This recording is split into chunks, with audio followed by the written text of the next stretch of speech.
Acho que era final da tarde, Não, você tava caminhando ali. não era eu não, prof. Acho que era assim. Mas acho que você tava indo embora. Kyla, uma lista de exercícios? Seria isso?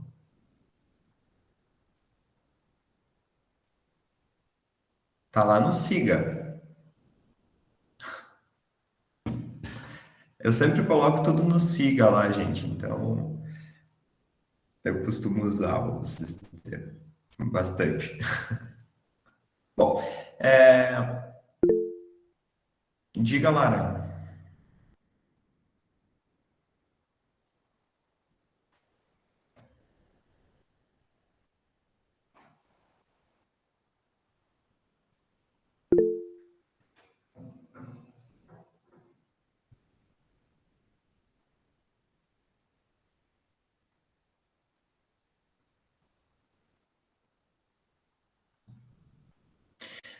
A gente teria que visualizar, pessoal, o conteúdo de sistema nervoso ainda, tá? Se ficar, eu acho que tendo uma avaliação à tarde, talvez vocês não participariam tanto da aula, né? Ficaria um pouquinho mais complicado. Se vocês acham que dá, a gente termina o conteúdo, eu passo esse conteúdo de sistema nervoso para vocês. Caso contrário, a gente pode fazer na última semana também. Como ficar melhor para vocês? Vocês querem já fazer e aí a gente está liberado de aula e à tarde faz a avaliação?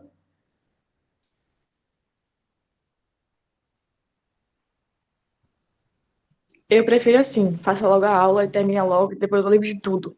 Isso. Então, fechou. É, agora Semana. a prova é hoje à tarde. Não. Semana que vem.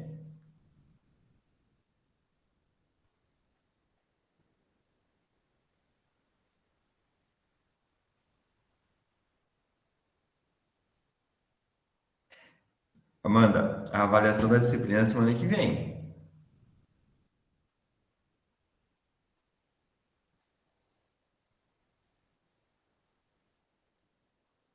Eu sei, professor, eu tô falando isso porque ontem a avó me perturbou demais. Ah, tá.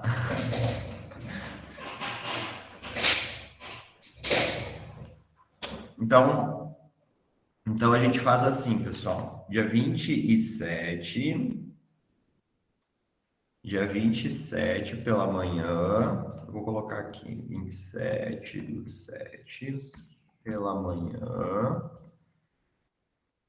aula de tecido nervoso. 27/7 à tarde, a avaliação teórico-prática. E dia. Oi? Diga, Lara. Então, a aula do dia 27, o senhor cobra, assim, com muito carinho na prova, tá bom? Já que a gente vai ter o assunto de manhã e fazer a prova à tarde. Não, não vai cair na Ai, prova. É até hoje, prova. obrigada. Viu? Bem, bastante carinho. E dia 3/8, então, à tarde, tem a apresentação dos jogos didáticos.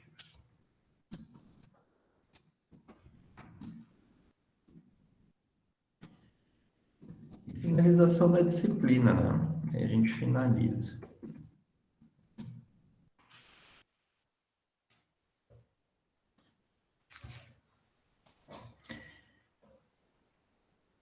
Então tá beleza. Gente, hoje nós vamos falar sobre o tecido muscular, tá?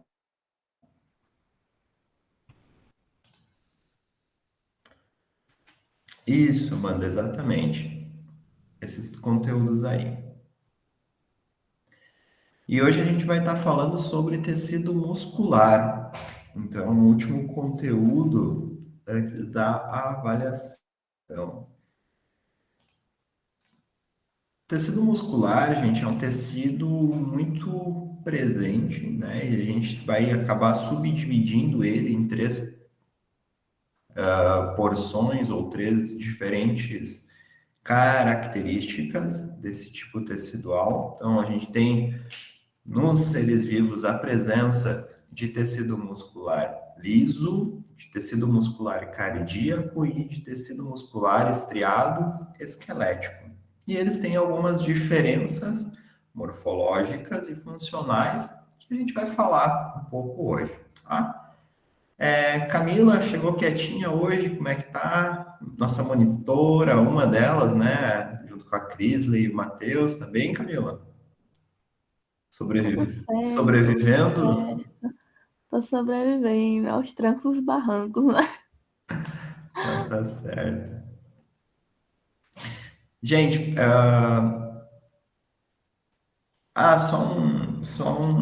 uma questão para aproveitando que eu vi que tem a Camila e tem a Kayla também que se inscreveram na monitoria. Eu vou mandar um e-mail sobre algumas questões depois, tá, gente?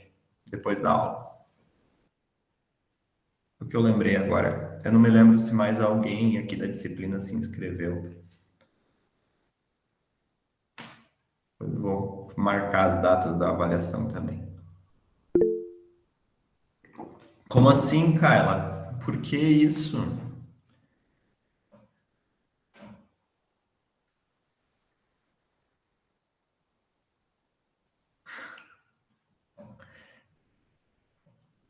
Fim de semestre é pesado para todo mundo, gente, tanto para vocês quanto para nós, tá? Mas fiquem tranquilos, logo passa, tudo dá certo no final, tá? Só é bem pesado mesmo, mas vai. Nada que a gente não seja capaz de suportar. Gente, tecido muscular, nós vamos falar um pouquinho sobre o processo, né? Sobre principalmente as funções dele, classificação, como eu falei antes para vocês, e dentro de cada classificação eu vou abordar alguns aspectos relacionados à morfologia geral dessas células, alguns componentes que estão presentes dentro dessas células e também os aspectos relacionados à contração muscular. Eu vi um dia em aula que vocês estavam estudando, não lembro, acho que era para a disciplina de biofísica, sobre o processo de contração muscular. Vocês já viram isso, né? Ah, de biocell.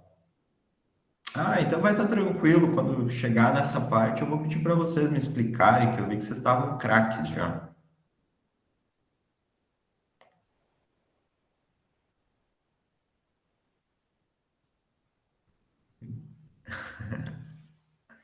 A pessoa não se manifestou, né? Gente, capítulo 10 do livro de histologia básica, tá? Capítulo 10 é o que é o nosso alvo do nosso estudo de hoje. Bom, o tecido muscular, pessoal, ele é formado em geral por células mais alongadas que têm a presença de proteínas especializadas no seu interior, né? De proteínas que têm a capacidade de interagir entre si e realizar um processo de contração. Para realizar esse processo de contração, elas vão se utilizar da energia contida no ATP, então elas vão realizar a hidrólise das ligações fosfato do ATP para que a gente consiga, né, para ela obter energia e aí ter um mecanismo, ter uma forma motora de estar realizando esse processo de contração. Nós temos quatro proteínas presentes nesses filamentos. As principais é a miosina, que fica nessa região central de uma estrutura que a gente chama de sarcômero. Sarcômero é uma estrutura, na verdade, são milhares de estruturas contráteis presentes no interior das fibras musculares, e os sarcômeros, eles são constituídos, né, de sua forma mais básica, por filamentos de actina e de miosina. A gente muitas vezes vai encontrar também a denominação de filamentos grossos e filamentos finos. Pelo processo de interação, pelas características de interação que estes componentes têm, é que é possível os nossos processos de contração muscular. Os sarcômeros, eles são constituídos de tal forma, né, neste tipo de organização, com base nos tecidos estriados. Então, o tecido estriado esquelético e o tecido cardíaco, ele vai ter essa estrutura sarcomérica. Os tecidos musculares lisos, a estrutura de contração, a forma de contração dessa célula é um pouco diferente. Nós temos proteínas contráteis, mas não temos as estruturas sarcoméricas. Então, nós temos uma diferença presente ali. A gente vai falar depois, na sequência. Mas é importante a gente saber reconhecer, né, o processo, ou a presença da miosina, da actina, e associada à actina também, que é essencial para o processo contrátil, a gente tem a troponina e a tropomiosina. São outros filamentos proteicos bem importantes para o processo de contração.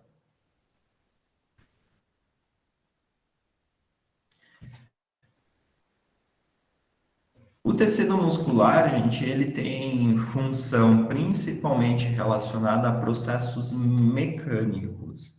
É impossível a gente pensar em processos de locomoção ou de manutenção postural, por exemplo, sem imaginar ou sem pensar na nossa capacidade, né, no nosso processo de movimentação, de contração dos músculos. Vocês conseguem, ou vocês conseguiriam imaginar um processo de locomoção de estruturas, né, de corpos tão grandes, sem a presença de processos contráteis, como a gente conhece, dos nossos músculos?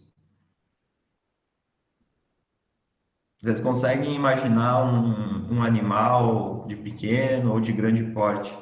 Será que ele conseguiria se locomover com tamanha eficiência sem a presença dos músculos?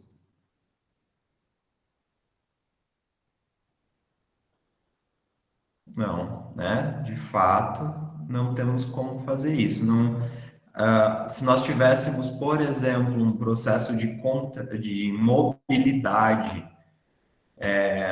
que é realizado por algumas células, que é realizado por amebas, que é realizado por bactérias, né? A bactéria usa o pile, amebas vão expandindo parte do seu citoplasma, né? Para conseguir lançando pseudópodos e conseguem se locomover. Mas isso é um processo, né? A gente está falando de organismos unicelulares, a gente está falando de organismos que vão percorrer pequenas extensões, né, comparado à magnitude de movimentos que são exercidos por outros animais, né, no nosso caso, animais mais evoluídos. Além disso, gente, além desses processos de locomoção física, né, que levam os animais do ponto A até o ponto B, a gente precisa do processo mecânico associado à movimentação de órgãos internos, né? Para que a vida permaneça, para que nós nos mantenhamos bem fisicamente, o nosso coração precisa estar realizando o processo de contração. Por que o coração precisa estar realizando eficientemente o processo de contração, pessoal?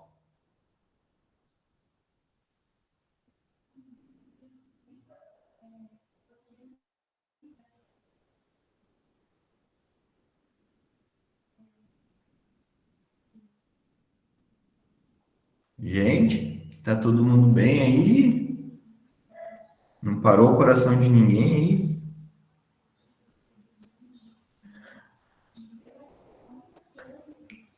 Ainda não, professor. Isso, coração realizar um movimento de sístole e diástole para que a gente consiga estar circulando,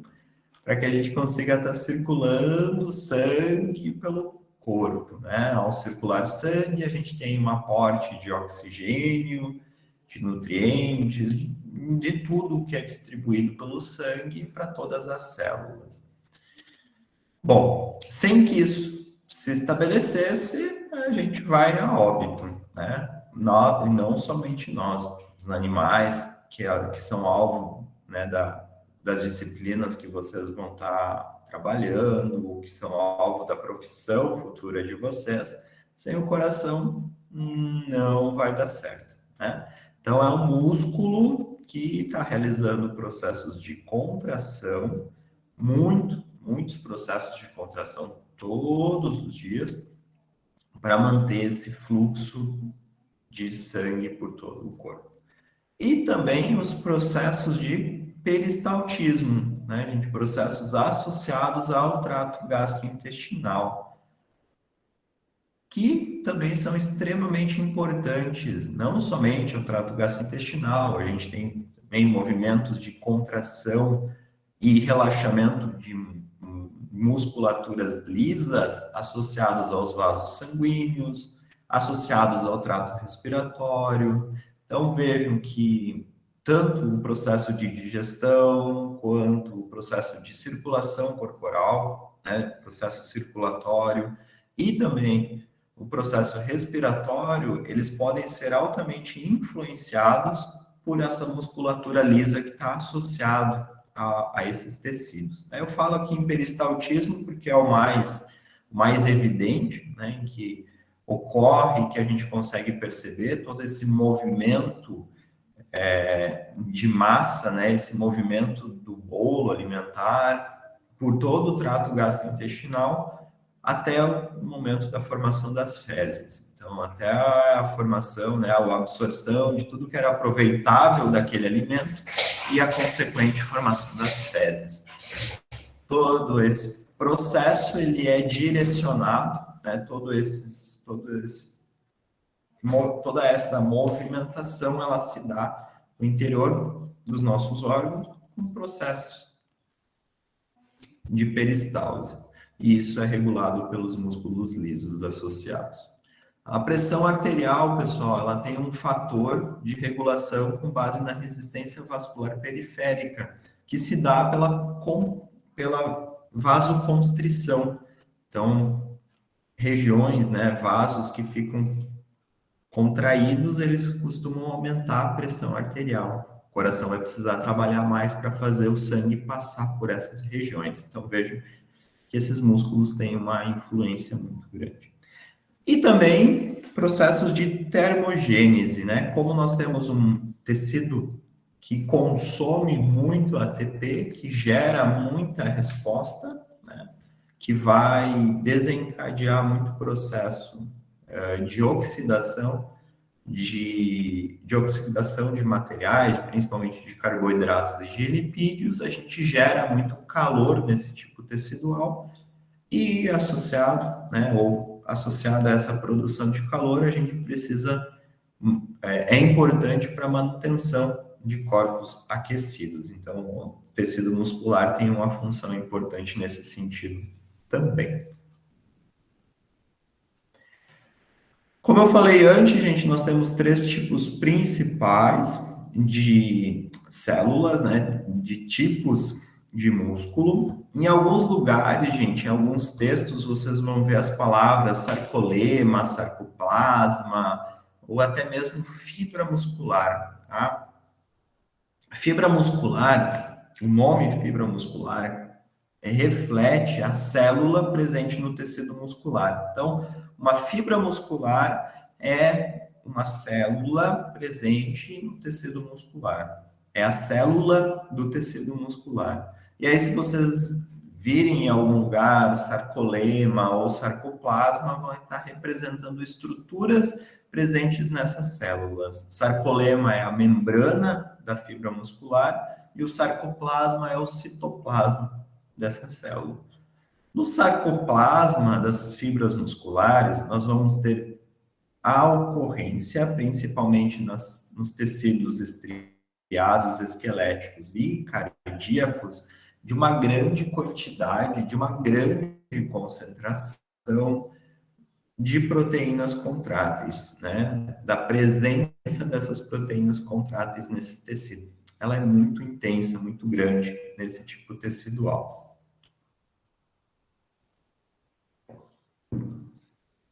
Os tecidos estriados esqueléticos, gente, eles vão... Se a gente for pegar um corte longitudinal deles, que é esse primeiro exemplo aqui, as células, elas costumam ser bem longas, cheias de estrias laterais, cheias da presença desses sarcômeros. Os núcleos são numerosos, então são células multinucleadas e que apresentam um processo de contração muito rápido, forte, voluntário e descontínuo. Então a gente precisa, né, a gente não consegue manter esse processo de contração por períodos muito longos. Isso se dá por até algumas características teciduais. Esse consumo de ATP no tecido faz com que a gente tenha a perda subsequente, né, dos níveis de oxigênio, dos níveis de ATP dentro da célula, e a fosforilação oxidativa faz com que a gente elimine o oxigênio. Com pouco oxigênio, a gente passa a fermentar carboidrato no interior da fibra, e isso gera bastante desconforto, né? Quem aí já foi para academia e ficou muito dolorido depois da academia? E isso às vezes leva um dia para melhorar, para passar aquela sensação de queimação no músculo. É isso aí. Isso se dá, gente, pela produção de ácido lático no músculo, tá? Então, e aí esse ácido acaba sendo, né, acaba alterando o pH da fibra e gera esse desconforto. Ele vai sendo metabolizado, ele é capturado, encaminhado para o fígado. O fígado ele vai ser novamente transformado em glicose e pode voltar a ser, né, voltar a ser armazenado no tecido muscular. Mas a gente tem um processo para isso acontecer, por isso que acaba gerando esse desconforto. Né? Pessoas que já estão acostumadas, pessoas que já têm um acompanhamento maior, que já tem um condicionamento físico, já não sofrem mais tanto desses efeitos. Só quando eles aumentam a carga de trabalho sobre o músculo. Tá? Tecido muscular cardíaco também ele é estriado, ele vai ter células aqui com 1 ou 2 núcleos, células mais curtas que as fibras musculares esqueléticas. É um músculo que tem um processo de contração involuntário, então independe, né? Quem regula o processo de contração do músculo cardíaco é o nosso sistema nervoso central, e ele é um músculo que está continuamente realizando o processo de contração. Quantas vezes o coração humano bate por dia, pessoal? Quantos ciclos de sístole e diástole que um coração humano faz por dia? No mínimo, assim, em geral.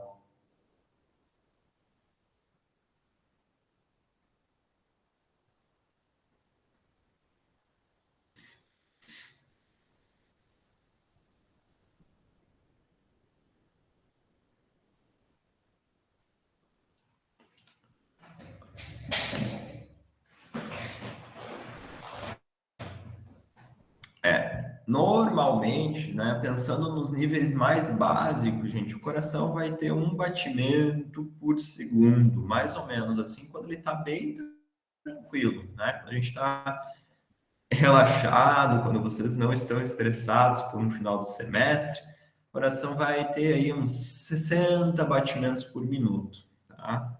Então, é um a cada segundo.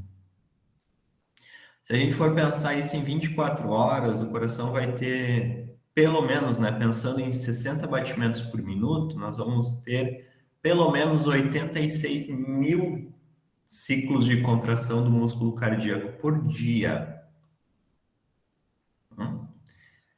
Isso se a pessoa, né, aí a gente pode estar falando em pessoas que tenham 90 batimentos por minuto, e aí esses ciclos a gente pode acrescentar mais uns 30, pelo menos mais uns 40 mil. Então a gente estaria falando, no mínimo, de 100, 120 mil batimentos cardíacos todos os dias na espécie humana, tá, gente? Alguns animais têm ritmos ainda mais acelerados, né? E aí o processo de contração é bem mais intenso. E esse músculo precisa trabalhar muito o tempo inteiro.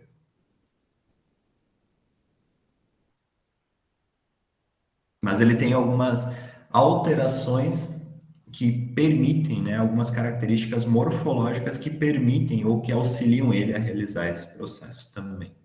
Isso é uma das vantagens.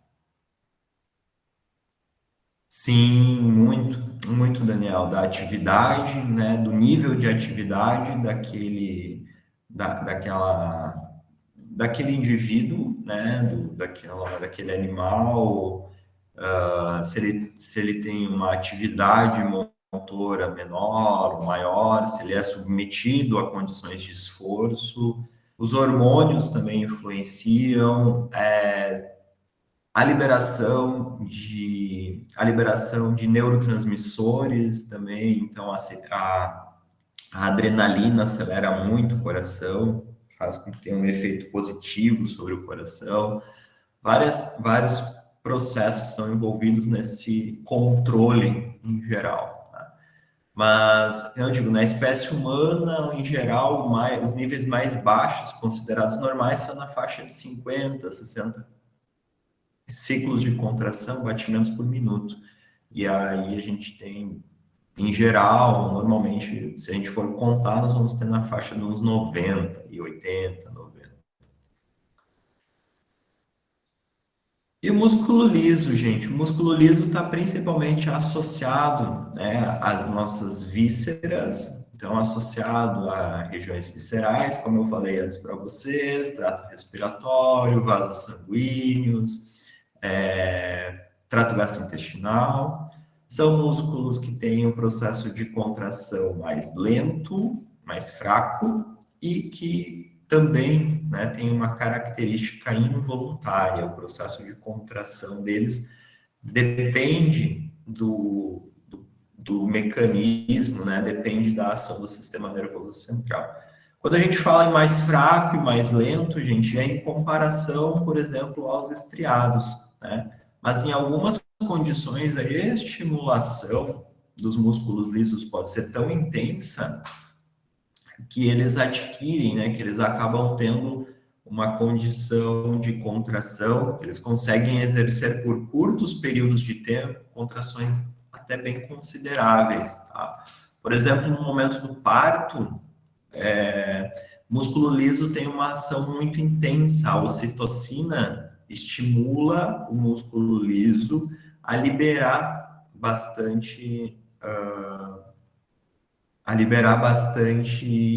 a contrair, desculpa, o músculo liso para auxiliar no momento do parto. Então, é um dos fatores.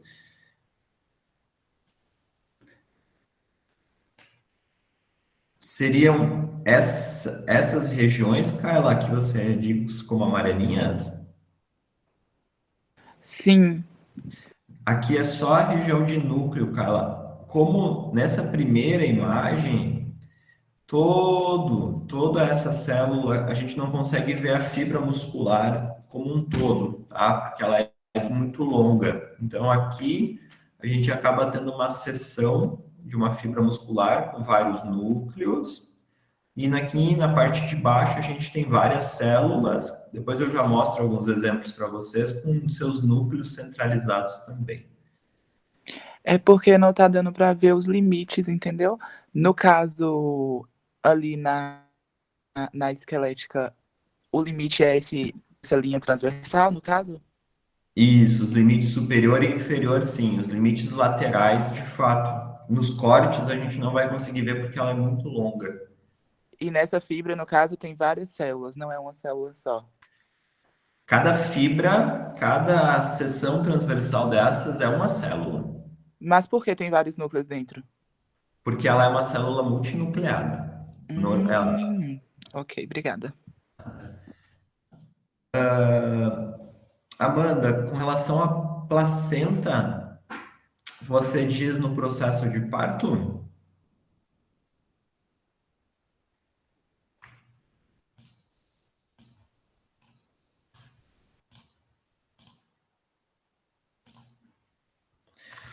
Não que eu me lembre.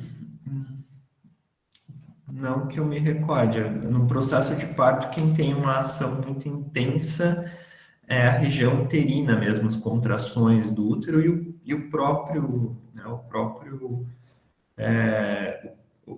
a própria prole tem uma ação muito intensa também de ajudar nesse processo de passagem pela região vaginal.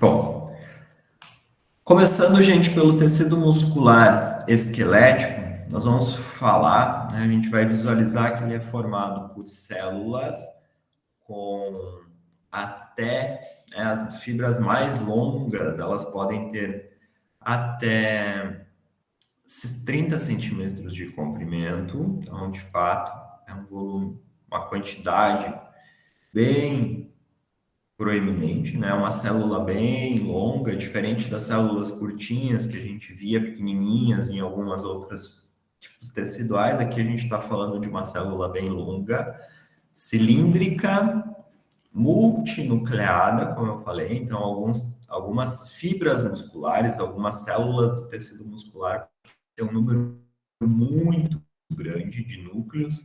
Pelo menos algumas delas já falam em pelo menos 100, 200 núcleos dentro. E no interior dessa célula, parte do sarcoplasma dessa célula, da região citoplasmática, ela está preenchida pelos sarcômeros, né? Pela organização das miofibrilas que vão permitir o processo de contração. Então, nessas regiões ou nesses pontos, a gente tem a ocorrência de uma forma muito intensa de, de uma grande quantidade de miofibrilas que vão estar realizando esse processo contrátil. Cada fibra muscular, gente, cada célula do tecido muscular, ela é envolvida por uma camada de tecido conjuntivo. Então, o que acontece? Cada célula tem uma camada de tecido conjuntivo que a envolve. Essas camadas de tecido conjuntivo, elas, né, todas essas células se unem em feixes musculares que são envolvidos por uma segunda camada adicional de tecido conjuntivo e o músculo como um todo, ele é unido por uma terceira camada de tecido conjuntivo. Essas camadas de tecido conjuntivo nas extremidades dos músculos vão dar origem aos tendões. Então, nas extremidades, todas essas camadas de tecido conjuntivo, elas acabam se unindo para a formação dos tendões. E aí a gente consegue ter a inserção desses músculos esqueléticos nos ossos pela presença dos tendões. Quem lembra qual é o tipo tecidual dos tendões?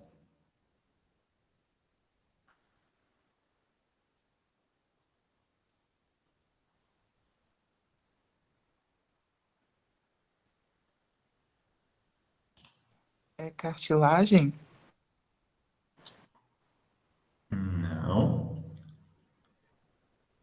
Tendão, gente, tendão é um tecido conjuntivo denso modelado.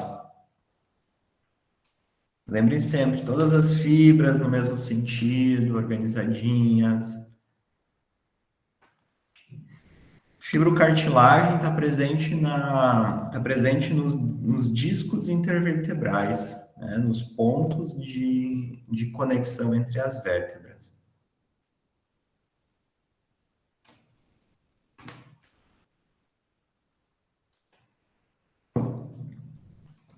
Então, essa imagem, gente, essa representação, mostra um pouco dessas características de organização do tecido muscular estriado esquelético.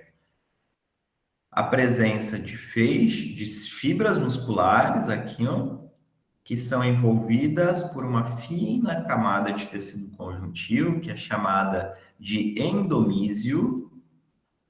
Essas fibras musculares, elas vão se organizando em pequenos feixes de células. Esses feixes, eles são envoltos por uma segunda camada, que é chamada de perimísio, e toda aquela estrutura muscular, todo aquele músculo, ele vai ser envolvido por uma terceira camada, que é chamada de epimísio, né? A camada mais externa de tecido, a terceira camada de tecido conjuntivo, né? A presença é bem importante de colágeno associado. Toda a vascularização, gente, todos os vasos sanguíneos que passam através dos vasos sanguíneos, que passam através do tecido muscular, eles passam através do tecido conjuntivo, dessas pequenas camadas de tecido conjuntivo. Dentro da fibra muscular, dentro da célula muscular, eu não tenho a passagem de um vaso por dentro da célula. Ela vai estar sempre associada ao tecido conjuntivo. Então, a gente tem aí uma vascularização também que é associada ou que é responsabilidade do tecido conjuntivo. Nas extremidades de um músculo, pessoal, como a gente pode perceber aqui, nas extremidades, a concentração ou as fibras musculares, elas o comprimento total delas acaba sendo limitado. Então, a gente tem o término das fibras musculares e uma concentração de tendões, né? A formação dos tendões, que são essenciais para a inserção do músculo lá no tecido, lá no osso. Sem a organização ou sem a presença desses tendões ou a presença desse tecido conjuntivo associado ao tecido muscular esquelético, a gente não conseguiria estar realizando essa união do músculo ao tecido ósseo, né, a região do periósteo, lá no osso. Se eu não tivesse, pessoal, a inserção do músculo em um osso, que problemas que eu teria?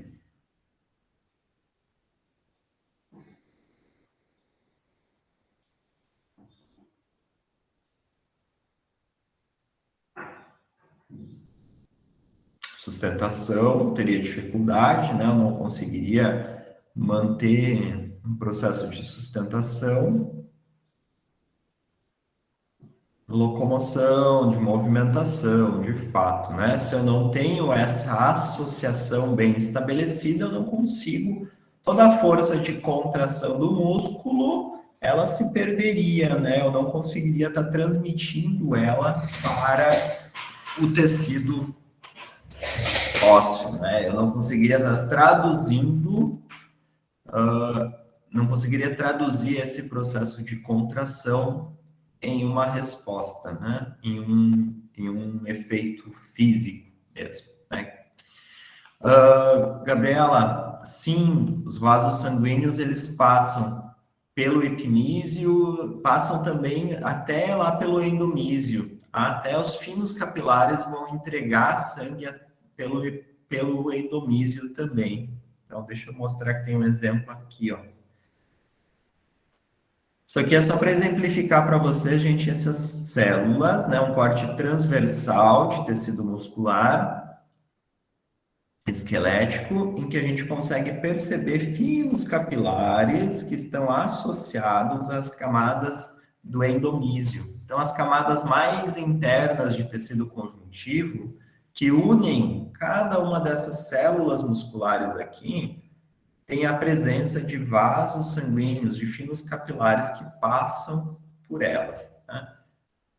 Então, os vasos sanguíneos, gente, não passam pelo interior da fibra muscular. Eles não vão passar por essa região da fibra. Sim, eles passam lateralmente, né? Eles passam pelo tecido conjuntivo e aí eles vão entregando os seus nutrientes a essas células por essas regiões.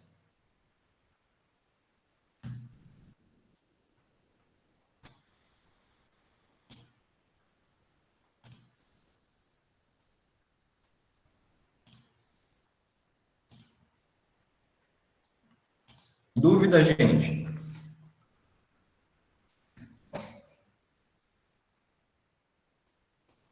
Não, professor, tudo bem. Cada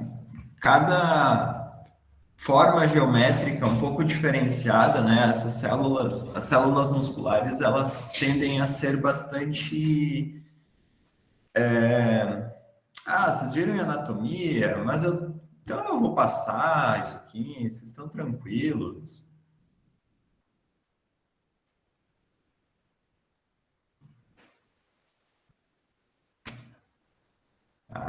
Que bom. E eu tô falando certinho aí? Tá tudo certo? Não falei nenhuma bobagem?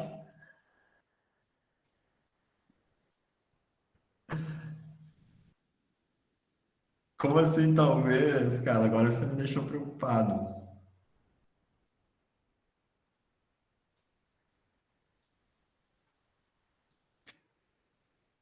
Capilares sanguíneos têm a passagem de sangue, sim. Esses pequenos capilares, o sangue vai passando por aqui, sim.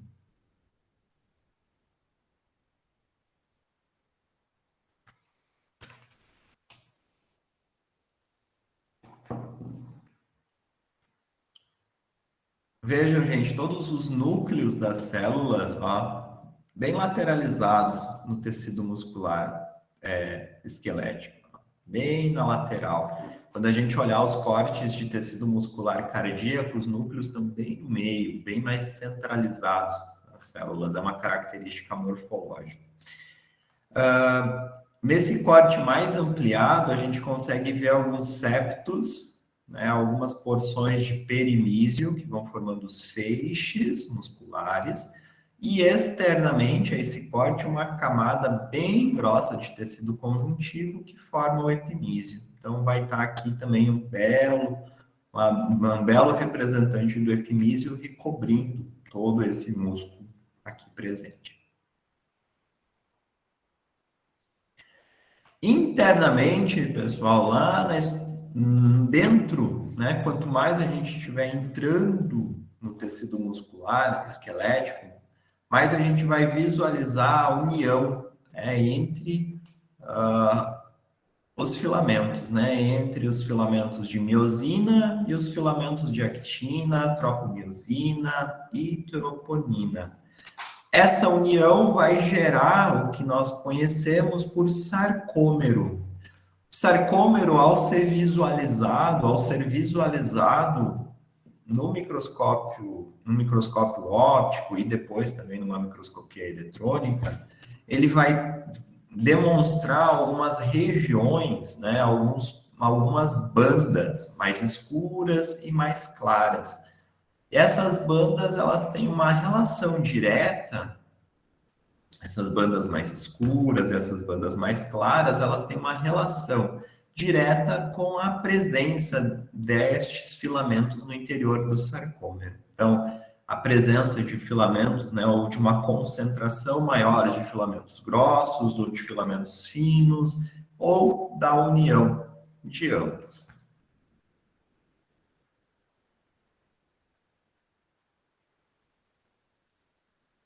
Como a gente pode ver aqui, né? Esse aqui é um corte de uma fibra muscular. Vejam que tudo que está dentre essas duas extremidades, elas representam uma única célula, os limites superior e inferior de uma única célula. Aqui a gente tem um núcleo, aqui tem outro núcleo nessa célula. Entre elas, praticamente todo o restante do citoplasma está preenchido com essas miofibrilas, está preenchido pelas estruturas sarcoméricas que vão estar realizando o processo de contração quando estimuladas, né? Entre essas estruturas, ou nas estruturas sarcoméricas, a gente consegue perceber a presença de algumas linhas aqui bem mais clarinhas, que são chamadas de linhas Z, que é o ponto de ancoragem, é o ponto em que a gente tem a ligação, de fato, de todos os filamentos finos, né, os filamentos de actina, troponina e tropomiosina, e as bandas, né, banda A e banda I, onde a gente tem na banda A uma grande quantidade de filamentos finos e grossos, e na banda I a gente tem uma proporção, ou praticamente somente a presença de filamentos finos, né, de filamentos de actina. Inicialmente se imaginava, né, inicialmente se via isso como essa região central como um acúmulo mais intenso de filamentos. Só que depois, com a microscopia eletrônica de transmissão, pessoal, percebeu-se outras ultraestruturas, outros tipos de organização dentro destes sarcômeros, né? E aí, quanto mais a gente consegue ampliar e visualizar as ultraestruturas, a gente consegue entender um pouco mais dos mecanismos de funcionamento dessas células. Só um segundinho, galera. Só um segundinho.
E aqui a gente consegue perceber, gente, a presença dos sarcômeros, né? Então, bem nessa linha, essas linhas mais escuras, aqui visualizadas, é o que a gente chama de linhas Z.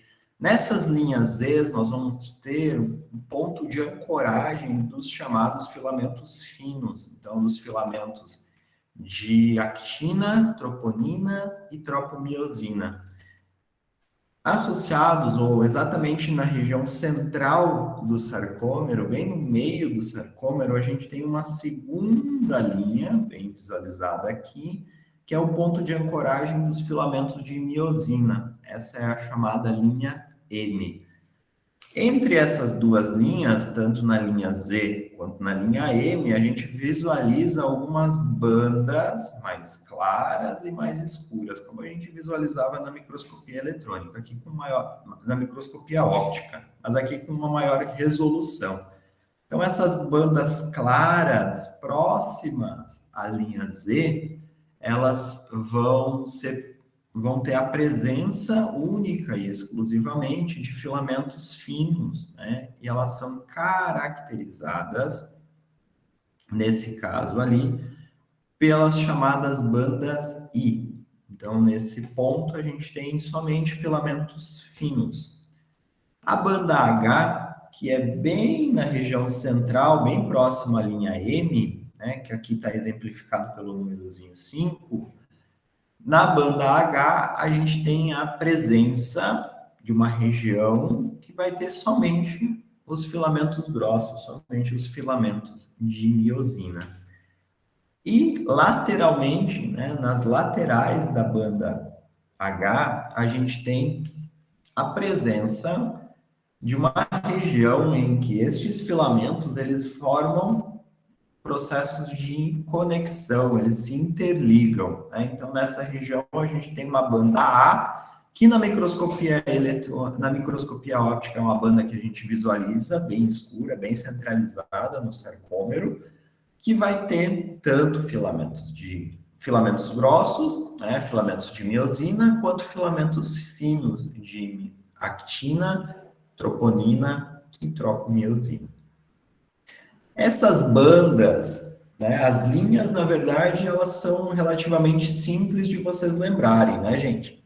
Porque eu tenho uma linha Z, onde eu tenho os filamentos de actina, e uma linha M, onde eu tenho a ancoragem dos filamentos de miosina, correto?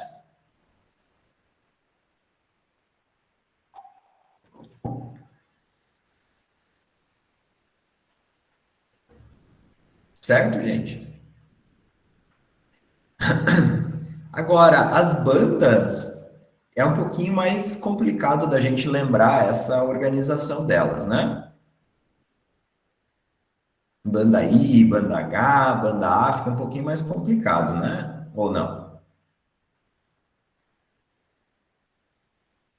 Por isso que eu peço para vocês sempre lembrarem, né, do estado natal de vocês, ou que vocês lembrem do lugar em que vocês estão morando nesse momento. Lembrem sempre do estado da Bahia, para lembrar dessas bandas, tá? Porque vejam só, se a gente pegar a própria organização, né, no nome do estado da Bahia, vocês podem pegar e lembrar que a banda H, ela é formada somente pelos filamentos grossos, somente filamentos de miosina. A banda I é formada somente pelos filamentos finos, né, somente pelos filamentos de actina, troponina e tropomiosina. E a última letrinha, a banda A, ela é formada pela união das duas, tanto, né, pela união dos dois conjuntos de miofibrilas presentes ali no tecido. E aí eu acho que vai facilitar para vocês lembrarem desses pontos de interação presentes dentro do tecido muscular.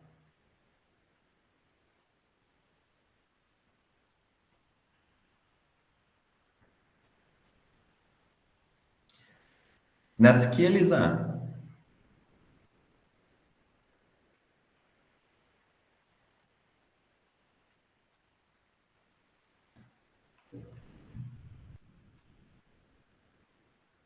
Queres que eu explique novamente, Elisa?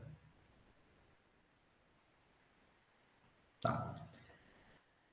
Isso aqui, essa imagem é a ultraestrutura, né? Uma imagem de microscopia eletrônica de transmissão que mostra a estrutura lá no interior da fibra muscular, tá? E aí a gente consegue ver alguns pontos, algumas ultraestruturas dentro dessa fibra. Então, a presença do sarcômero, que é tudo que está compreendido, né? Todas as estruturas que estão entre duas linhas Z. Então, aqui marcado pelo númerozinho 1, a gente vai ter a presença de um sarcômero. Dentro de um sarcômero, eu tenho a presença de filamentos finos e filamentos grossos, aí da união desses pontos. E aí, nesses estudos histológicos mais avançados, se determinou, se mostrou, algumas regiões específicas dentro do sarcômero. Então, por exemplo, a linha Z, nessa extremidade, nas laterais do sarcômero, elas são os pontos de ancoragem, os pontos em que a gente vai ter ancorado todos os filamentos finos, todos os filamentos de actina, troponina e tropomiosina. Além disso, na região na outra extremidade, na região bem central, eu vou encontrar somente filamentos de miosina ancorados, ligados, chamada linha M. Ali eles se organizam e ficam presos, entre aspas, nessa linha M. E aí na região central. E regiões em que e outras bandas, essas bandas elas são formadas pelas características de passagem de luz entre elas, então são bandas isotrópicas, anisotrópicas, tem uma relação com o processo de microscopia aqui, mas o que nos interessa aqui é que essas bandas presentes, elas têm regiões em que eu tenho somente filamentos finos, que é o caso da banda I, essa região aqui do sarcômero, em que eu tenho somente a presença de filamentos finos, a banda H, nessa região central, em que eu tenho somente a presença de filamentos grossos, somente miosina, e duas regiões, na verdade, em que nós vamos ter a presença dessas estruturas integradas. Essa união entre as estruturas permite com que a gente tenha o processo contrátil.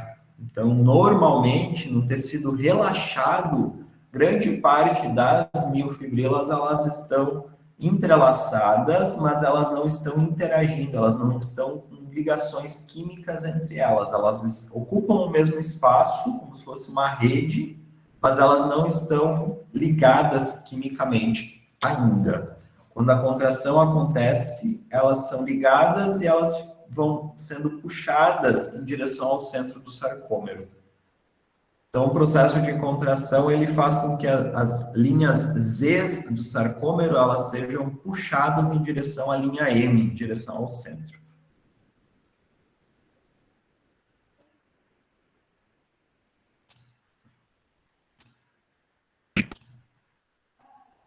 Eu não entendi a diferença entre a linha Z e a banda I, no caso, porque ambas são formadas somente por filamentos finos, né?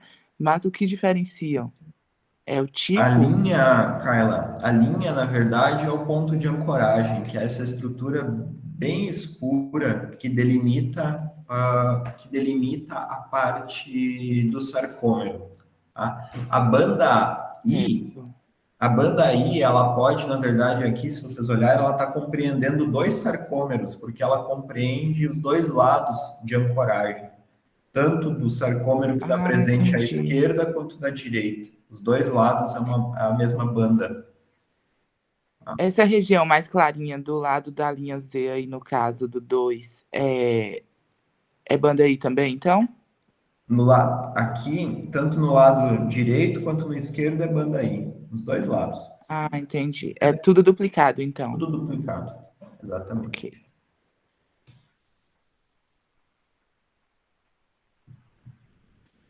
E o processo de contração, né, gente? O processo de contração, como eu brinquei antes com vocês já estão craques, né? Como é que ocorre o processo de contração muscular esquelética?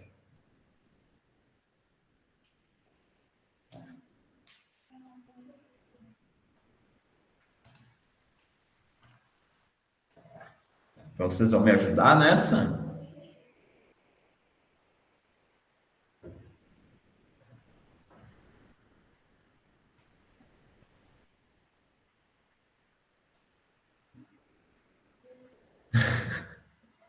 Vamos falar de um modo bem simplificado, tá, gente? Bem simplificado. No momento em que o tecido está relaxado, no momento em que o músculo está relaxado, ele não está sendo contraído, lá no interior da fibra, lá naquela região da banda A, em que as fibras de miosina e de actina, elas têm essa correlação, elas estão unidas, né? A gente tem a presença das cabeças globulares de miosina e, espacialmente, elas estão próximas aos filamentos de actina. E esses filamentos de actina, eles têm os seus sítios ativos de ligação cobertos pela tropomiosina. Então, as cabeças globulares de miosina, elas não conseguem fazer essa ligação porque o sítio está bloqueado, o sítio proteico de ação tá fechado e ela não vai conseguir ter essa interação. Quando a fibra muscular, ela recebe, né, quando esse músculo ele recebe um impulso nervoso, então ele tem um disparo de acetilcolina na sua junção neuromuscular, esse disparo de acetilcolina faz com que a gente tenha a entrada de cálcio para dentro da fibra, né? O cálcio, estando presente dentro da célula, ele permite uma interação com a troponina, e essa interação da troponina com a actina, que ele acaba mediando, desbloqueia os sítios ativos aqui da actina. Então, permite a exposição desses sítios ativos, e nessa exposição desses sítios ativos, a miosina consegue se ligar à actina. Nesse processo de hidrólise do ATP, é que a gente tem a modificação da conformação estrutural dessas cabeças globulares, de miosina. Quando ela está ligada, né, quando ela está com ATP, ela está numa posição de 90 graus, e quando ela quando ela hidrolisa o ATP e ele se transforma em ADP, essa conformação passa para 45 graus. E aí a gente tem esse movimento, né, esse empuxo em direção ao centro do sarcômero. Então, as fibras vão puxando, a miosina puxa a actina em direção ao centro do sarcômero. Para que a gente tenha a finalização desse processo de contração, o cálcio ele tem que ser bombeado para fora da célula e precisa ter dentro dessa fibra muscular a disponibilidade de ATP para desfazer essa ligação. Sem ATP, no interior da fibra, nós não vamos desfazer essa ligação. Isso caracteriza um efeito que acontece após a morte, né, que é chamado de rigor mortis. Já ouviram falar sobre isso?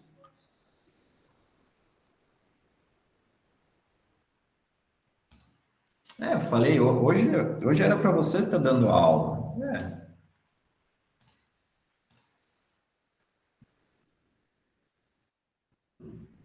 Rigor mortis tem essa característica, né? A gente acaba o ATP dentro da fibra, essas ligações aqui, elas ficam estabelecidas, né? Ficam muito rígidas e o tecido muscular fica contraído, né, durante esse processo. Eu vou colocar um videozinho aqui quando vocês quiserem assistir. Eu não passo porque eu sei que tem um delay, não fica tão legal, mas vocês podem assistir sobre o processo de contração muscular. Bem legal.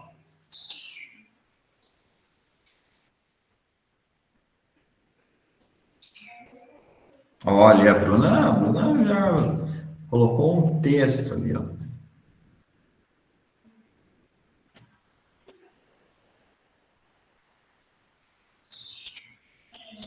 Isso aí. Exatamente, Bruno.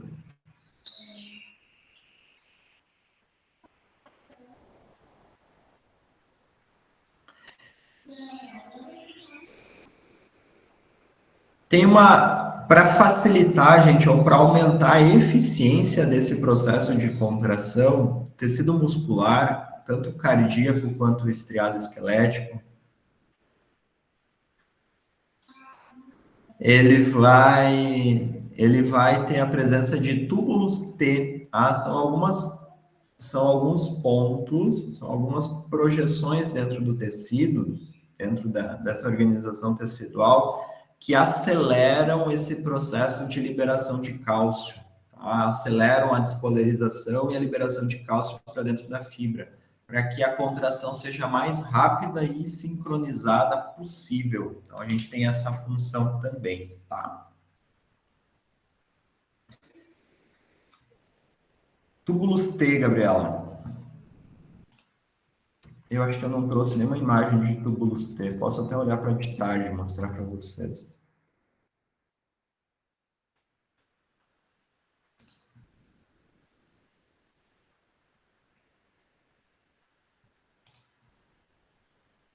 Esse link, Carla, é um vídeo que mostra que é uma animação sobre o processo de contração. Então, se vocês quiserem, como tá fresco aí na mente de vocês, tá tranquilo.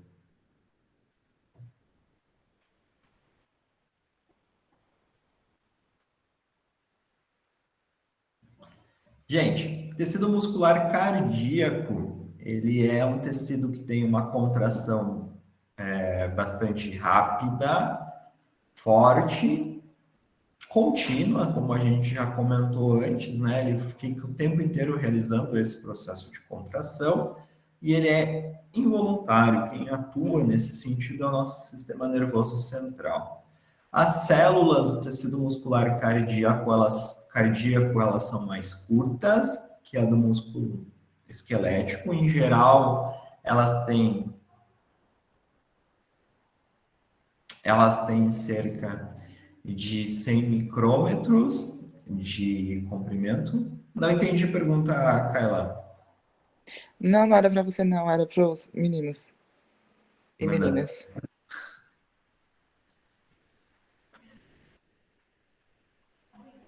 E essas células, gente, elas vão ter a presença, em geral, de um ou de dois núcleos, bem na região central dessa fibra. Tá? Então, bem nessa região central, a gente tem a presença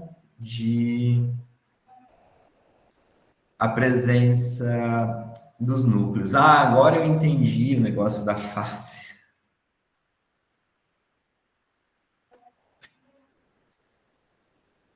É um tecido exclusivo do coração. Vocês estão estudando anatomia na aula de histo, é isso?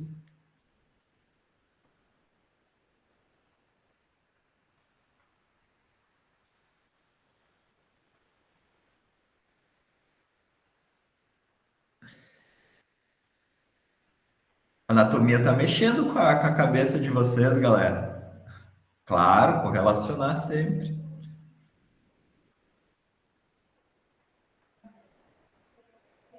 E como é que é o nome da face oposta a essa que vocês falaram agora? Que eu confesso que eu não sei desses nomes de face, assim.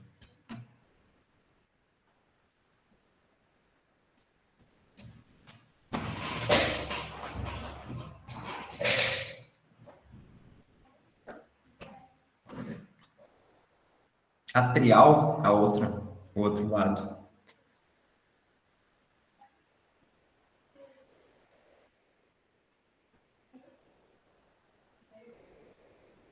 Bom, além disso, pessoal, nós temos uma diferença aqui na morfologia dessas células, tá? O tecido muscular cardíaco, ele tem a presença dos discos intercalares.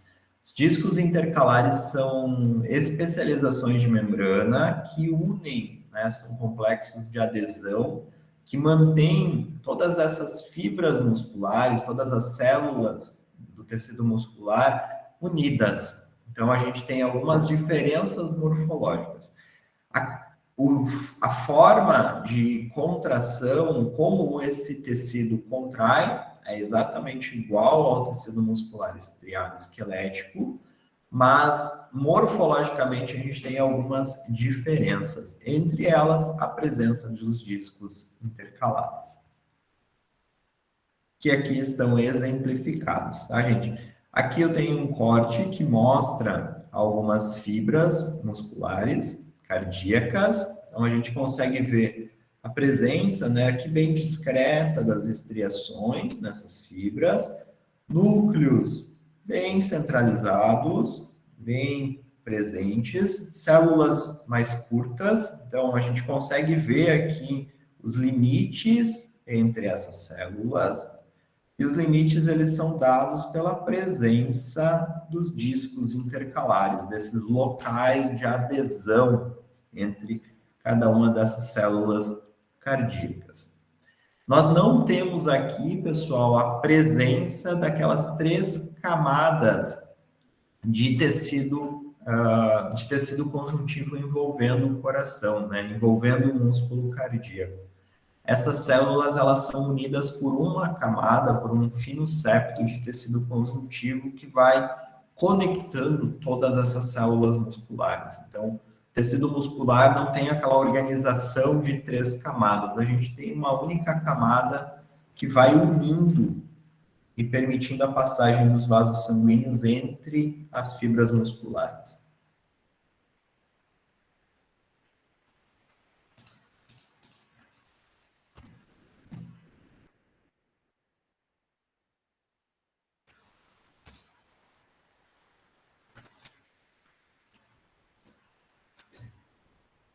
Aqui para exemplificar para vocês, gente, na verdade para mostrar, né, não é uma animação, e sim é um corte histológico, é um corte que mostra, né, a presença dos discos intercalares, desses pontos de conexão entre as fibras musculares. Esses discos intercalares são complexos, juncionais, são complexos, com a presença, né, de desmossomos, de zonas de adesão e de junções comunicantes. Esses nomes, eles são... vocês já ouviram falar desses nomes aí, gente, em algum outro momento?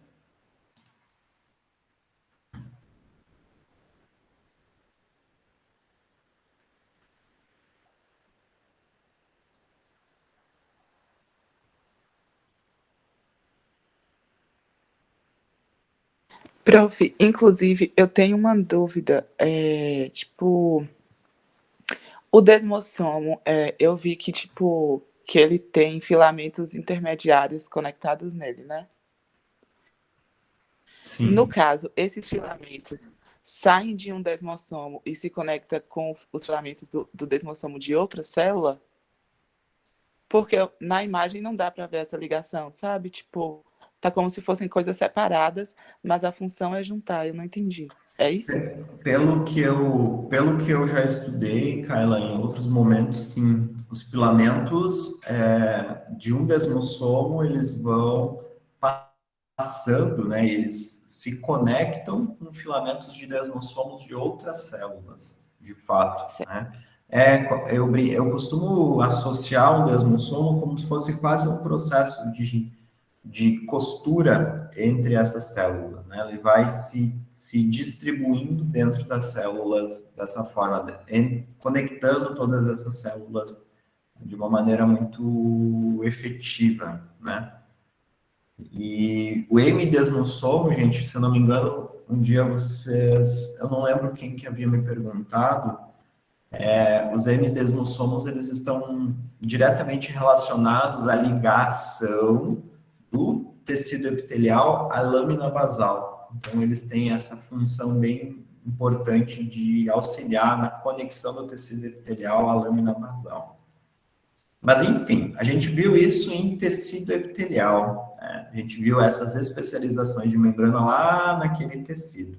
Naquele momento, eu comentei com vocês que as especializações de membrana, elas não eram exclusivas no tecido epitelial, né? Elas aconteciam em outros tecidos, elas eram mais... elas aconteciam em um volume maior naquele tipo tecidual, por isso que a gente acabava visualizando elas lá. Mas sempre lembrem que os discos intercalares são um complexo de união presente entre cada uma das células do tecido muscular cardíaco. Isso faz com que essas células tenham uma união bem intensa, isso permite, né, um processo de contração mais uniforme, mais forte, e que os transportes de íons que acontecem dentro dessas células sejam bem mais efetivos. E isso melhora todos os aspectos relacionados à contração. O músculo cardíaco precisa ter uma contração muito coordenada. Ele precisa realizar o processo de sístole atrial enquanto está realizando a diástole ventricular e depois inverter esses dois processos. Então, os ciclos de relaxamento e contração do músculo cardíaco, eles são muito, altamente coordenados. Boa parte dessa capacidade ou desse ponto de coordenação, ele se dá pela presença dos discos intercalares. Nessa imagem também, pessoal, nós temos a presença de um volume, de um aglomerado de mitocôndrias dentro dessa fibra muscular cardíaca. Qual é a função das mitocôndrias dentro de uma célula, galera?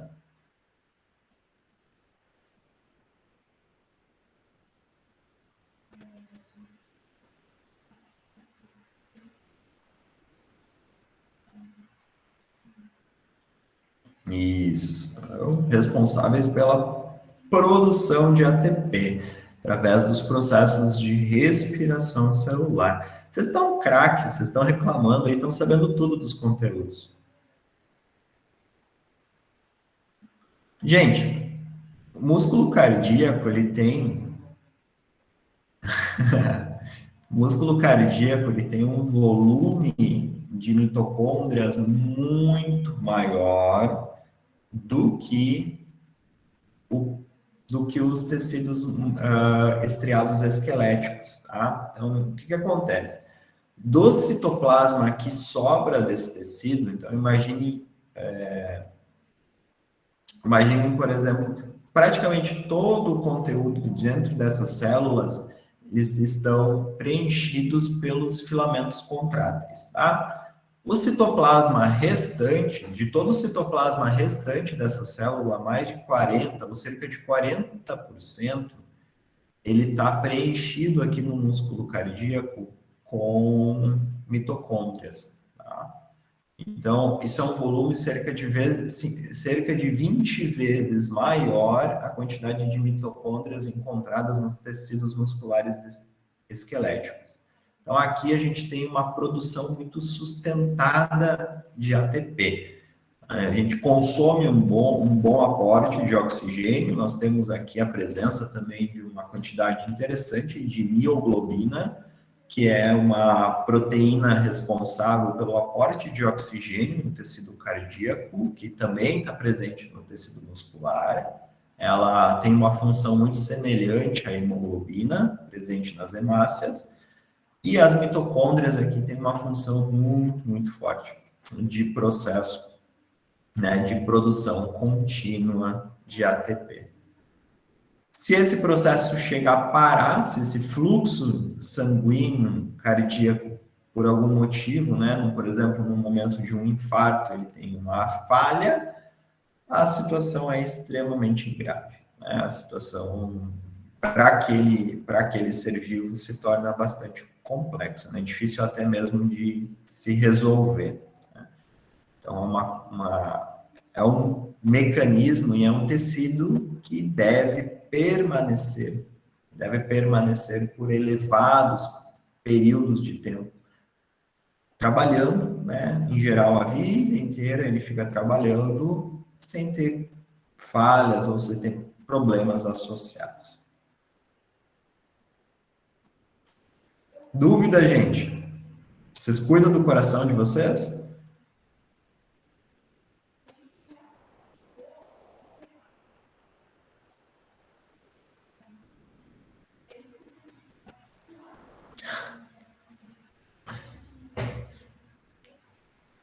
Eu não entendo muito bem o porquê que a gente associa o coração a questões sentimentais, porque é músculo, tá, gente? Não tem a ver com o coração.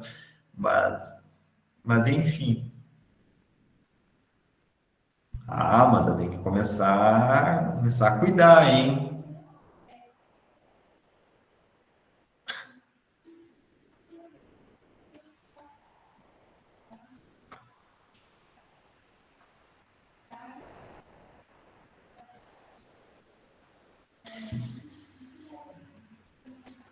Mas vocês praticam caminhada, né? A UFRB ajuda vocês nesse sentido, a ter laboratórios distantes dentro do campus. Isso é tudo pensado para a saúde dos discentes, gente, e dos docentes também, né? Quanto mais a gente se deslocar e caminhar, mais a nossa saúde agradece.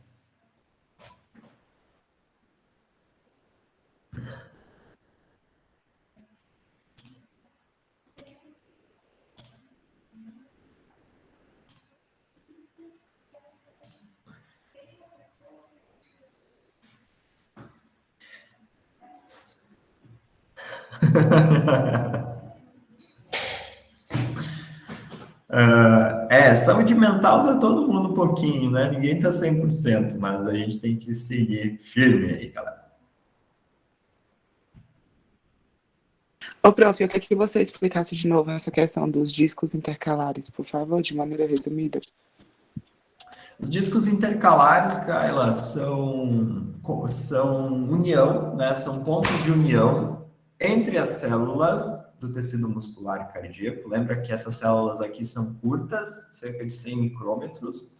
Essas células são bem curtinhas, entre elas a gente tem esse ponto de ligação que faz com que elas tenham uma sincronicidade maior e que os íons passem por dentro dela de uma forma muito mais efetiva, né? A comunicação entre elas seja muito mais efetiva e aí a gente consegue ter uma contração bem rítmica, né? Bem ajustada. Mas no nesse caso, sentido. tipo, os desmossomos, zonas de adesão e as junções, tipo, todas fazem parte do disco. Todas elas fazem parte do disco intercalar, tá aqui representado. Ok. Que chuvinha, hein, galera?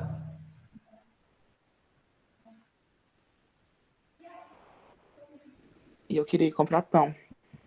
Vai ficar sem café, cara. Ou ou o lanche da manhã, né?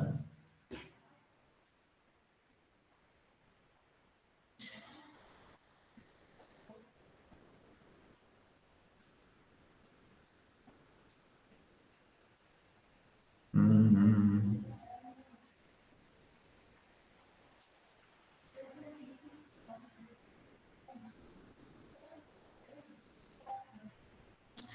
Do jeito que tá o tempo aqui,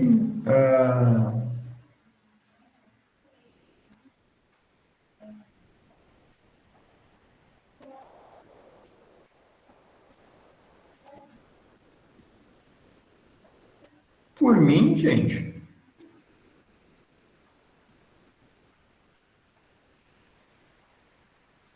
Não, Pro, estamos aqui.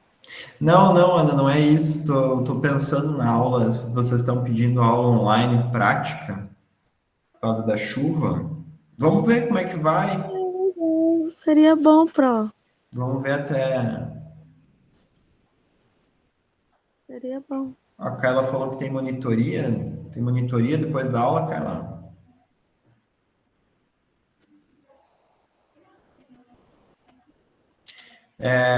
Vamos fazer assim, até um meio-dia eu aviso vocês no WhatsApp, tá?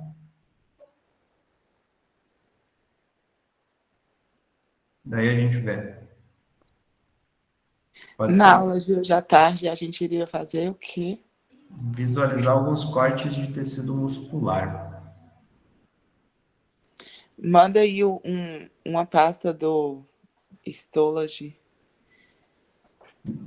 Não, daquele site lá que você... eu tenho uma aula pronta, prática sobre isso. A gente poderia fazer online, não teria tanto Ah, sim, problema. perfeito, então.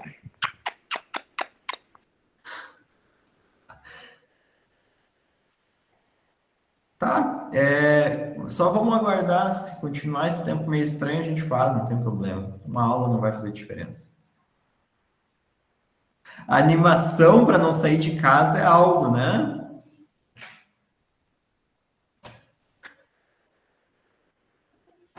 Gente,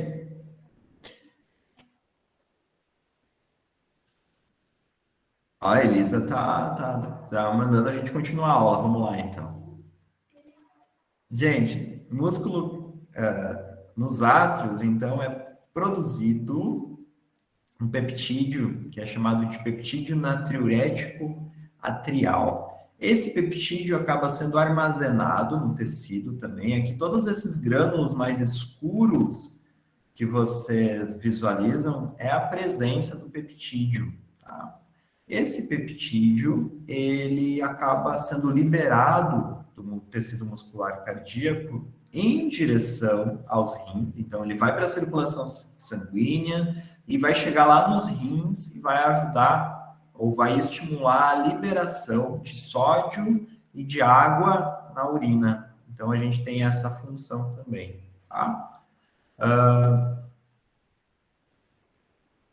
O peptídeo natriurético, ele tem uma ação totalmente contrária à aldosterona. A aldosterona é um hormônio que é liberado pela glândula suprarrenal, que vai ajudar a regular a pressão arterial. A aldosterona faz o processo contrário de retenção de retenção de água, de sódio e de água presente na urina. Então, a gente tem essa função também. Tá? É importante ver a presença, é importante ver a questão do peptídeo natriurético, porque ele vai ser uma forma, né, um controle que vai evitar lesão no tecido cardíaco. Então, a gente consegue estar ajudando nesse sentido a evitar uma lesão no tecido cardíaco. Quando a pressão arterial fica muito elevada, ele libera esse componente e isso faz com que a pressão auxilia, né, na redução da pressão arterial.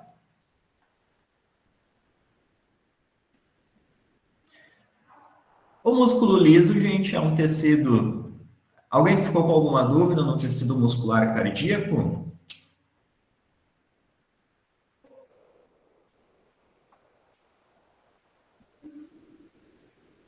Tá, beleza.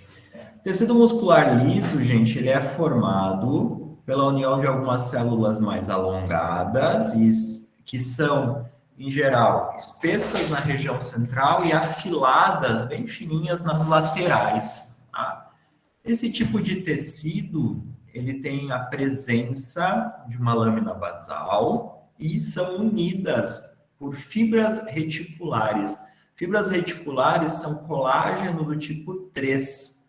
E aí, essa rede de fibras permite que, mesmo a contração de algumas células musculares lisas, ela acabe sendo transmitida e se transforme em uma contração do músculo como um todo. É um tipo de músculo, é um tipo de tecido que tem uma contração bem mais fraca, mais lenta, e ele é involuntário também. É involuntário, ele vai ser coordenado pelo sistema nervoso central. É normal, pessoal, é bem comum nós visualizarmos em cortes histológicos a presença de camadas de tecido muscular liso. Então, muitas vezes a gente tem uma camada que está localizada ou uma camada que está presente de forma transversal ao tecido e uma outra camada de forma longitudinal. A união delas, né, essas uniões entre esses tecidos é que permite que a gente tenha movimentos diferenciados de mistura e propulsão, por exemplo, dentro da região do trato gastrointestinal. Aqui só para mostrar para vocês, pessoal, a presença das fibras reticulares, né, no entorno, toda essa malha, toda essa rede escura que vocês estão vendo, é uma rede de fibras musculares que tinha anteriormente a presença de células musculares lisas dentro dela. Então, cada pequeno espaço aqui presente tinha anteriormente uma fibra muscular. Tinha a presença de uma célula muscular lisa que acabou sendo retirada aqui para evidenciar o corte, né? Então, a gente vê que as fibras reticulares formam uma malha bem grande no entorno dessas células. O processo de contração, gente, das fibras musculares lisas, ele é um pouco diferenciado. A gente tem filamentos de actina e de miosina no interior dessas células, mas nós não temos a formação dos sarcômeros, como a gente visualizou lá naquele outro momento, né? Quando a gente visualizou no tecido muscular esquelético ou no tecido muscular cardíaco. Nós temos algumas fibras, né, de actina e miosina que estão envolvendo externamente essa célula. Então, a gente tem como se fosse uma rede de fibras, né, de miofibrilas, que acabam se conectando em alguns pontos e envolvem externamente esse tecido. Nesse processo de envolver-se externamente, a gente vai ter o processo de contração. Quando esses miofilamentos eles conseguem se conectar, eles conseguem interagir de uma maneira mais intensa, a gente passa de um estado menos contraído ou de um estado descontraído para um estado mais contraído. O processo de contração da fibra muscular lisa, ela também depende da presença de cálcio. Então, o cálcio precisa entrar nessas células. Esse cálcio se conecta a uma estrutura interna que é chamada de calmodulina. Calmodulina é um composto, né, é um componente presente dentro dessas células que acaba até reduzindo um pouco a velocidade com que o cálcio vai reagir dentro da célula. A calmodulina associada ao cálcio promove uma ativação de uma proteína quinase que está associada à miosina, e depois que essa quinase está associada, a gente tem um processo de interação, um processo de deslizamento, né? A interação entre os filamentos de actina e a miosina 2. Então, a gente consegue ter essa interação de uma maneira bem efetiva, e a célula passa de um estado relaxado, né, numa forma de losango, para um estado contraído, em que ela fica bem mais curta e ela acaba sendo como se ela estivesse no interior de uma malha, né, no interior como ela ficando presa, contraindo todo o seu citoplasma. A gente acaba visualizando isso com esses cortes, né? Então, por exemplo, numa microscopia eletrônica, né? Ou numa microscopia óptica, pessoal, uma célula muscular lisa, né?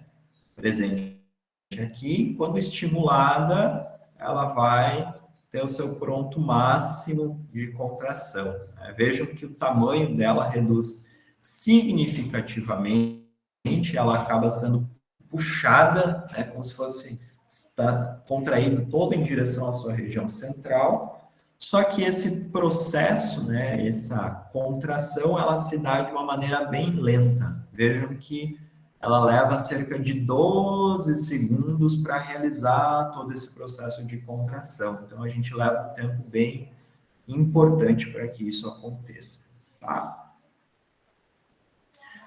Da mesma forma, a gente consegue visualizar esse processo na microscopia eletrônica. A célula relaxada, com o seu citoplasma bem definido, e a célula contraída, né, com toda essa malha de miofibrilas puxando a célula, né, puxando essa célula em direção à sua região central. Imaginem todas essas células agindo, né, de forma conjunta, gente. Por isso que nós podemos, né, nós conseguimos fazer movimentações, né, e regular várias ações do nosso corpo por esse processo contrátil, né?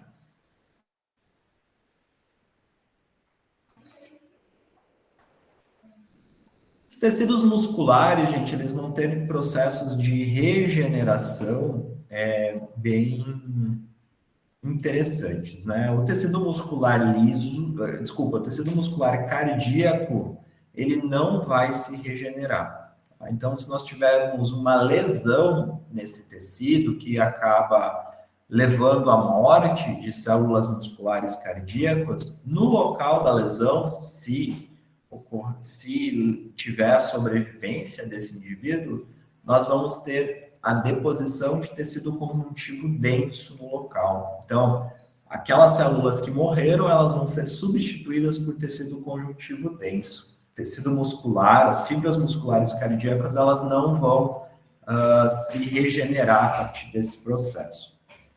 Os núcleos das células estriadas esqueléticas, das fibras musculares esqueléticas, eles são capazes de se multiplicar, de se dividir, mas as células, elas têm uma pequena capacidade de regeneração. Perifericamente, a gente consegue reestruturar algum músculo que foi lesado, que foi cortado, mas essa capacidade de regeneração ela é relativamente baixa.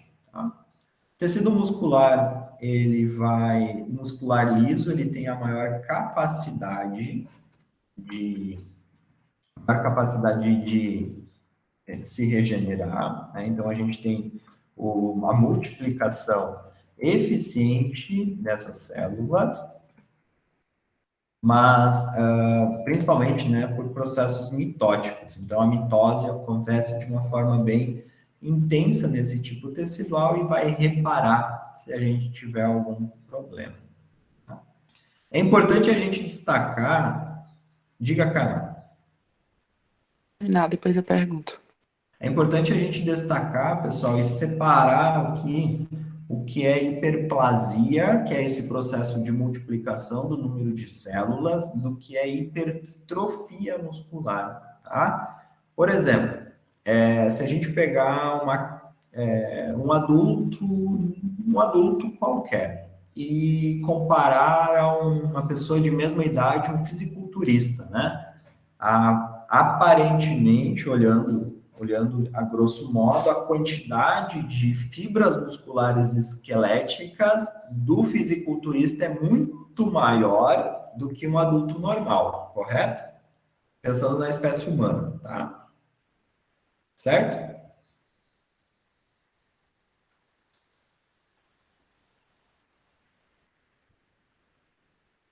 Paulo Musi. Quem é Paulo Musi?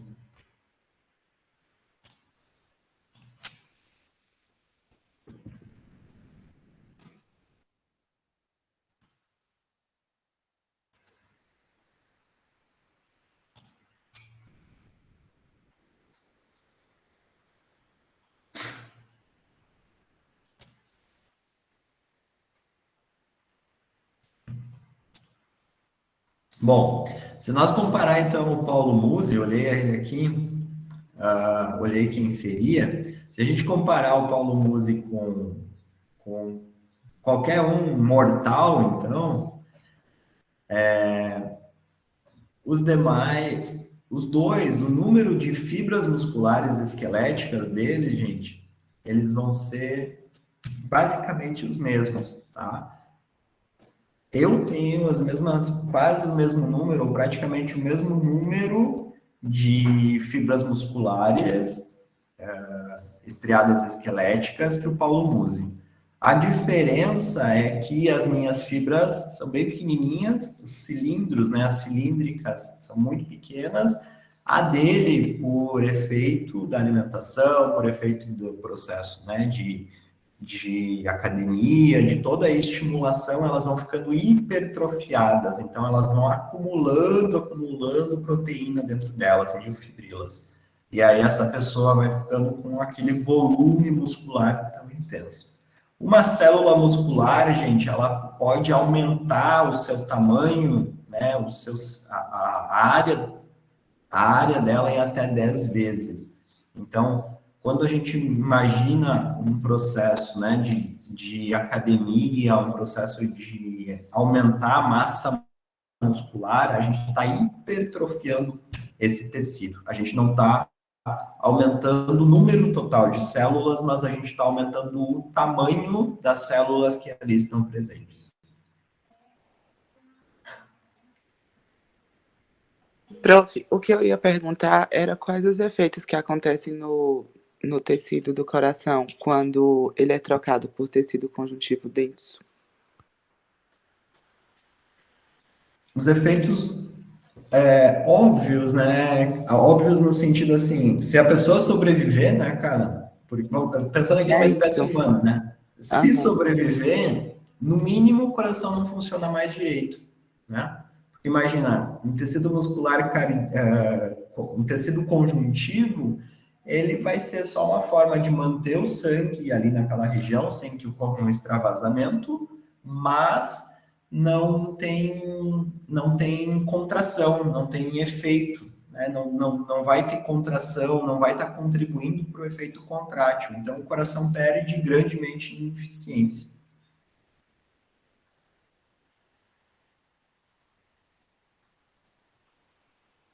O coração não vai mais funcionar da mesma forma, de fato.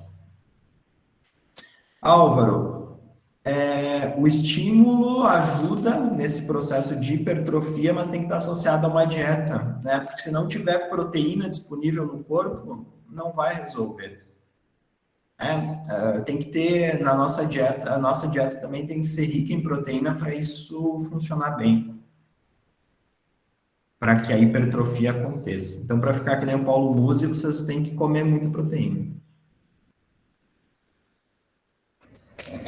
Esse processo de estímulo, Álvaro, na verdade, ele faz. Imagina que você está colocando carga sobre o músculo, né? Você está forçando esse músculo a se adaptar, a suportar essa carga de trabalho.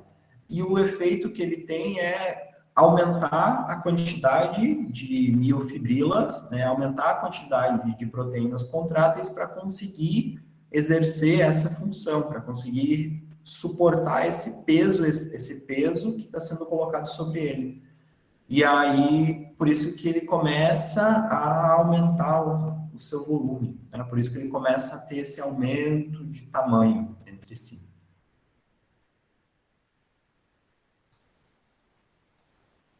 O pessoal força, né, com testosterona, força com anabolizantes, que aí os anabolizantes associados à dieta, associados a esse processo, vão fazer isso, né, se intensificar ainda mais.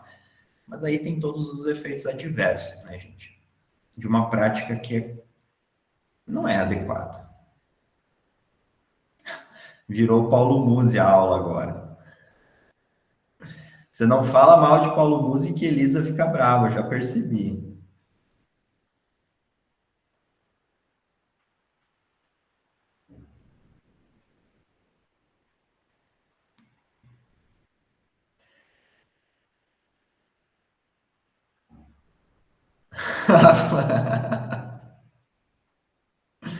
Todo mundo não, eu nem conhecia até esse momento. Então fui apresentado ao Paulo Musi agora. Minha vida vai mudar a partir desse momento.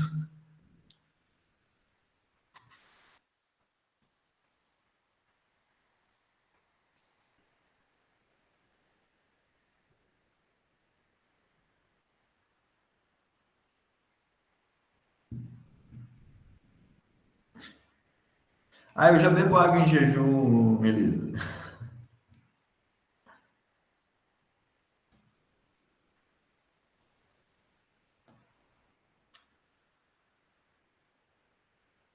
Gente, e aí? O que aprendemos hoje? Toda semana eu mostrava aí para vocês. O que será que a gente aprendeu hoje, então?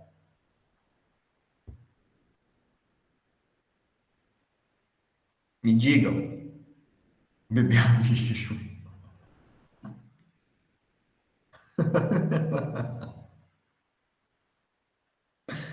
O Álvaro vai apanhar da Elisa e da Flor Bela e de todo mundo aí.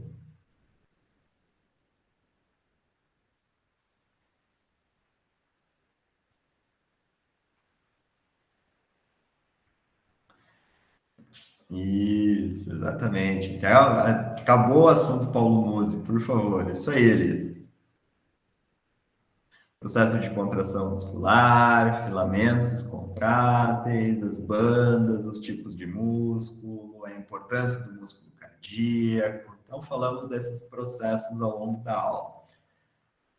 Gente, eu fiquei pensando numa coisa enquanto eu prosseguia com a aula. Se nós fizermos aula online, será que tem como nós fazermos uma aula online só? tipo, fazer toda a turma faz uma aula de biofísica que vocês têm e depois, ou isso seria melhor, na verdade.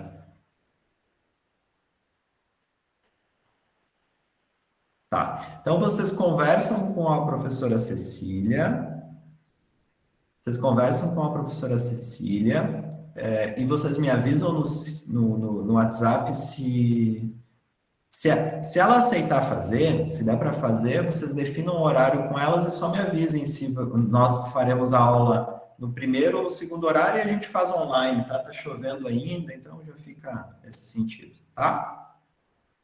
Já deixamos certo nesse sentido, tá bom? Aí vocês ganham uma tardezinha mais de folga hoje, né? Professor, sua prova é a semana que vem, né? Dia 27. Isso, exatamente, Daniel. Aí na outra semana que é o jogo, né? Isso. Uhum.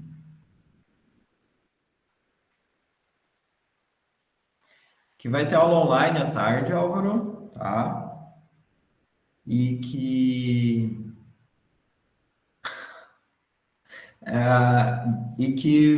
para vocês falarem com a professora Cecília depois, se ela quer dar aula para vocês no primeiro, para todo mundo fazer a aula dela no primeiro, num horário e a minha aula no segundo, que aí faz só uma vez para cada um de nós, tá? Que aí já hoje de tarde vocês vão poder ficar um pouco mais tranquilos, não vão, como o pessoal reclamou que está muito frio, né?